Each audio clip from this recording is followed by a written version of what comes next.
देश में ये इस तरह का एक पहला मोर्चा लगा कि जो सजा जिनकी पूरी होगी जेलों के अंदर, सजा पूरी होने के बाद भी उनको रिहा करा जाए। और ये देश भर में बंदी बहुत हैं जो सेंट्रल जेल में रखे जाते हैं, उनसे काम करवाया जाता है, जिनके परिवार भी अब उनसे मिलने नहीं जाते। हमारे पास में भी इस तरह के इस मोर्चे से पहले भी लोग आते थे कि यहाँ पे इसमें 15 साल हो गए इस आदमी को और इसके परिवार भी अब इससे मिलने नहीं आते। तो जो भी इस तरह के लोग हैं पूरे देश भर में, इनकी छटनी होनी चाहिए और इनको रिहा करना चाहिए। देश के विच होर भी स्टेट है जिथे दे कोई बंदी इस तरह होण? बहुत हैं। हमने ये कहा कि देश में इस तरह का ये पहला मोर्चा लगा जिन्होंने जेल के अंदर जो लोग रहते हैं उनकी बात उठाई और जिन्होंने सजा पूरी कर ली उनकी बात उठाई। साहब कहते लॉ एंड ऑर्डर की स्थिति खराब हो चुकी है अगर बाहर आ जाए, इस तरह के तर्क पेश किए। अरे भाई तर्क तो पता नहीं अब इसमें क्या वो है। जो आदमी 30 साल जेल में रह ले उसमें कुछ रहता है। 30 साल जो जेल में रह लिया उसे तो कहीं सामाजिक काम में लगाओ, वो तो संत महात्मा बनकर निकलते हैं। वे तो उन्हें किसी सामाजिक काम में लगाओगे, वो जो जेल में 30 साल बिता लिए वो झगड़ा नहीं कर सकता,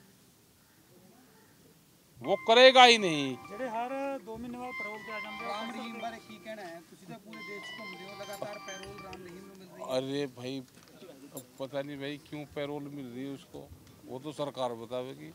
देखो वोट का भी एक बहुत बड़ा फैक्टर है। जहाँ से 2 वोट मिल जाएगी सरकार को, उनको पैरोल मिल जाएगी। यहाँ से आप रोज तो डंडाबाजी रखो सरकार के खिलाफ, तार तो वोट तो मैं देनी नहीं उन्हें। तो यही मामला, वोट नहीं दोगे तो भाई ये करेंगे, कहीं से उस विचारधारा के लोगों को छोड़ देंगे, उनकी वोट मिल जाएगी। यही है। अब मोर्चे बंदी वालों को कौन सरकार वो कर रही है? तो सारे क्रांतिकारी आदमी यंत्र लगाकर वहाँ तक सारे मोर्चे पे ही रहे। भाई ये पूरा दिल्ली के 400 किलोमीटर के लोग जो हैं, ये तो ऐसी ट्रेनिंग ले ली इन्होंने, सारी दिल्ली को घेर कर रखे, सब जगह मोर्चे लगा कर रखे हैं। तो सरकार इनसे हाथ जोड़ कर दूर को चल रही है। अब आजकल का समर्थन कैसे दे रहे हो? और हम बिना समर्थन दिए का यहाँ पे आए, हमारा पूरा समर्थन है। कैसा समर्थन है? ये सिर्फ यहाँ के मोर्चे तक समर्थन है या यूपी में भी इस तरीके का प्रदर्शन देखने को मिलेगा? क्योंकि यूपी में बीजेपी की सरकार है, वो कहते हैं योगेंद्र योगी जो है वो कोई खास भी है सरकार के। तो ना हमारा तो मुजफ्फरनगर में चल रहा मोर्चा, इसी तरह का लग रहा है, वहाँ पे भी इसी तरह का मोर्चा लगा हुआ है। क्योंकि उत्तर प्रदेश में जो किसान दिल्ली में शहीद हुए थे उनको कंपनसेशन नहीं दिया, उनके केस वापसी नहीं हुए और यहाँ के हुए। यहाँ गन्ने का रेट पंजाब में सबसे ज़्यादा है, हम तो लड़ाई लड़ रहे हैं जितना यहाँ रेट हो गया हमारा भी रेट वही कर दो। क्योंकि हरियाणा में सबसे ज़्यादा रहता था लेकिन आज पंजाब में सबसे ज़्यादा है और दूसरे स्टेट उसी की वो करते हैं कि जो पंजाब की पॉलिसी है उसको लागू कर दो। क्योंकि जब तक स्टेट टू स्टेट कंपटीशन नहीं होगा, यहाँ पे बिजली फ्री है, हरियाणा में 15 रुपये हाउस पावर है, उत्तर प्रदेश में 175 है। तो जहाँ की पॉलिसी ठीक है उस पॉलिसी को भी हम कहते हैं कि वहाँ की सरकार उसको अडॉप्ट करे दूसरी जगह। मोर्चे में बंदी सिंहों की रिहाई की बात होगी, वो ऐड करोगे आप साथ में मांगे? ये जब एसकेएम की मीटिंग होगी और यहाँ से लोग जाएंगे तो ये वहाँ का क्वेश्चन है। सर यूपी में ये कहा जा रहा है किसानों के मजदूरों वास्ते है जी, बजट में किसानों और मजदूरों के लिए कुछ खास नहीं रखा सेंटर सरकार बजट में। हाँ कर्जा रखा, 20 लाख करोड़ का कर्जा दिया है, किसानों की जमीनें जाएंगी, यही इसी तरह का कर्जा बढ़ता रहेगा, किसानों की जमीनें जाती रहेंगी, बैंक प्राइवेट होंगे और आने वाले टाइम पे बड़ी कंपनियां 2-2, 3-3 जिले लेंगी और वो कहेंगे कि जितना केसीसी का कर्जा है वो हम आपको वहन कर देते हैं और उसको रिकवर करने की जिम्मेदारी हमको दे दो। किसानों को एक और मोर्चे के लिए तैयार रहना चाहिए। बिल्कुल तैयार रहना चाहिए। किसानों को अब बड़ी लड़ाई लड़नी पड़ेगी अपनी जमीन बचाने के लिए। सब लखीमपुर खीरी ਜਿਹੜੇ किसान हाँ ने मारे उन्होंने की इंसाफ मिल गया जी? नहीं मिला सर वहाँ पे वो बीजेपी की सरकार है। हाँ बीजेपी की सरकार। तो वहाँ पे एक सर अंडर प्रेशर चल रहे हैं वहाँ पे। कौन? ये कहा जा रहा है यहाँ पे भी लखीमपुर खीरी से नहीं कोई लोग अंडर आए प्रेशर थे। नहीं है। तो कौन सीधे आया मुद्दा लखीमपुर दोबारा की? चुकोगे तो कौन आया लखीमपुर खीर से जिसने कहा कि अंडर प्रेशर चल रही है? एक आदमी का नाम उसका बताओ। कोई वहाँ पर अंडर प्रेशर नहीं है। वहाँ पे जब अभी बातचीत हुई और 1 लाख से ज़्यादा आदमी वहाँ पे थे, उनके हाथ में कुछ नहीं है, ये वहाँ के अधिकारियों ने कहा। सुप्रीम कोर्ट उसको देख रहा है। उसके लिए 3 जो निगरानी कमेटी बनाई है, वे जज और अधिकारी हैं, उनके पास में सारी फाइल हैं।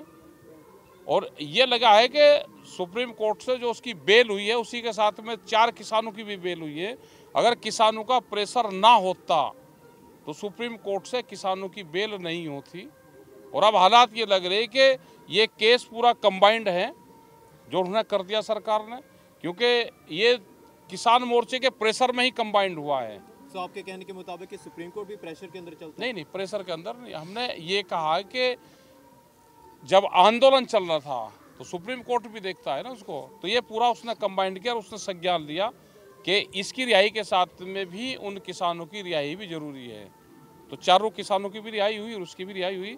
सुप्रीम कोर्ट देख रहा है। जो हमारे एडवोकेट हैं उनसे हम बात करेंगे कि इसमें हम अपने केस को कैसे मजबूती से लड़ सकते हैं। मुलाकात हुई है राकेश जी दोबारा? परिवार से छूटने के बाद नहीं हुए। वे शायद कल और परसों तक वे छूटे हैं, अभी घर गए। लेकिन वहाँ के जो हमारी टीम है पूरी जो उसको देख रही थी, उनके मैसेज आए थे, वे परिवार से उनसे मीटिंग कर रहे हैं और वे लोग आएंगे भी। वे बच्चों से हम कोशिश करेंगे कि वे आएँ और एक बार उनसे सबसे मिल लें। क्या सर, एक किसानों की मांगों को लेकर लगातार प्रदर्शन चल रहा है। पंजाब में एक चीज़ नई शुरू हुई है कि गैर सियासी और सियासी जो धड़े जो शुरू हुए हैं, आपको लगता है कि वो गैर सियासी और सियासी धड़े जो हैं वो इस मांगों को मना लेंगे? देखो, सियासत से कोई फायदा होने वाला है नहीं। किसान जत्थेबंदी को सियासत से दूर रहना चाहिए। अभी इसके मोर्चे बहुत जगह चल रहे हैं। छत्तीसगढ़ में इनकी सरकार नहीं है, वहां पे भी मोर्चा लगा हुआ है। उस मोर्चे को भी 3 बार तोड़ दिया, लेकिन मोर्चा लग रहा। छत्तीसगढ़ में दूसरी सरकार है, बिहार में तीसरी सरकार है, वहां पे भी किसानों पर लाठीचार्ज हुए तो हम वहां पे गए और अब 4 दिन बिहार में रहेंगे। तो अगर हम किसी पॉलिटिकल पार्टी से जुड़ जाएंगे तो लड़ाई नहीं लड़ेंगे। पॉलिटिकल पार्टी से दूर रहना चाहिए और किसानों के खिलाफ कोई फैसले आते हैं तो उसमें सबको एकजुट रहना चाहिए। पर डकैत साहब, ਤੁਸੀਂ ਰਾਹੁਲ ਗਾਂਧੀ ਨਾਲ ਭਾਰਤ हाँ। जोड़ो यात्रा च नजर आए, ਤੁਸੀਂ कह रहे हो हाँ पॉलिटिकल पार्टी तो हाँ रहना चाहिए। हाँ राहुल गांधी के साथ में नजर आए। राहुल गांधी भी सरकार है। हमने बताया नहीं, छत्तीसगढ़ में मोर्चा चल रहा, तो छत्तीसगढ़ के मोर्चे की बात किससे करेंगे? उसका नाम बताओ।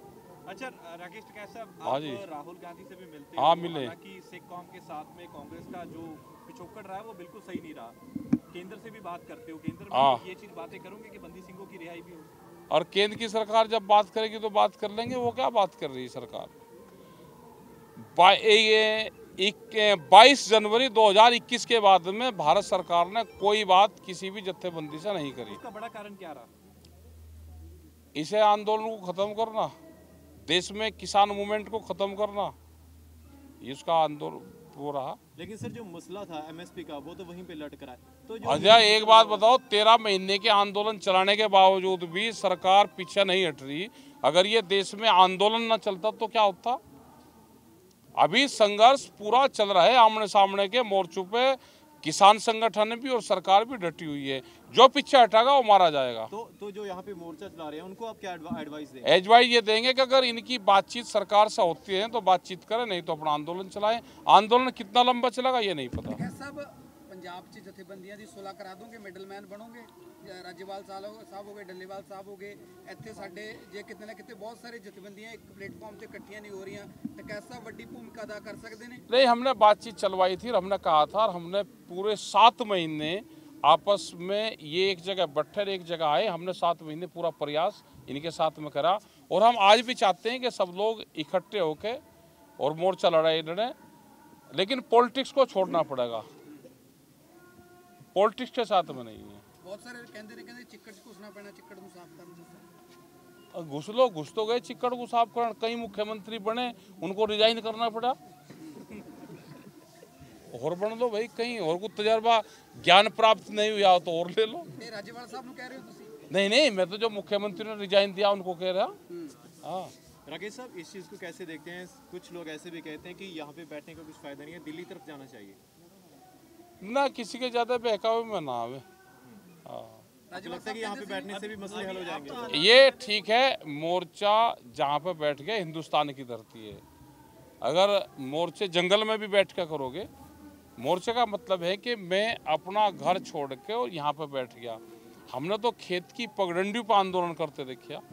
जो आदमी घर छोड़कर ये कहा कि मैं अपने ही खेत में झोपड़ी पे बैठ गया और मैं आंदोलन पर बैठा हुआ हूँ, तो वो इनसे उसका आंदोलन शुरू हो जाता है। तो कैसा तजुर्बा क्या कहता है इस मोर्चे को लेकर कि तजुर्बा ये कहता है कि बातचीत का रास्ता अख्तियार करें, गलत तरीके के भ्रांतियाँ ना फैलावें, मैसेज ठीक जाए, हिंदुस्तान के कानून और संविधान को सब मानें।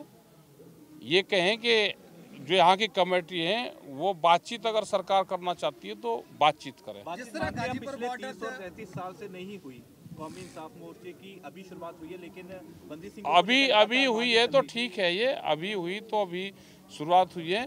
ये हमने कहा कि देश का इस तरह का पहला मोर्चा है जिसने जो जेलों में लोग बंद हैं उनकी आवाज़ उठाने की बात करी।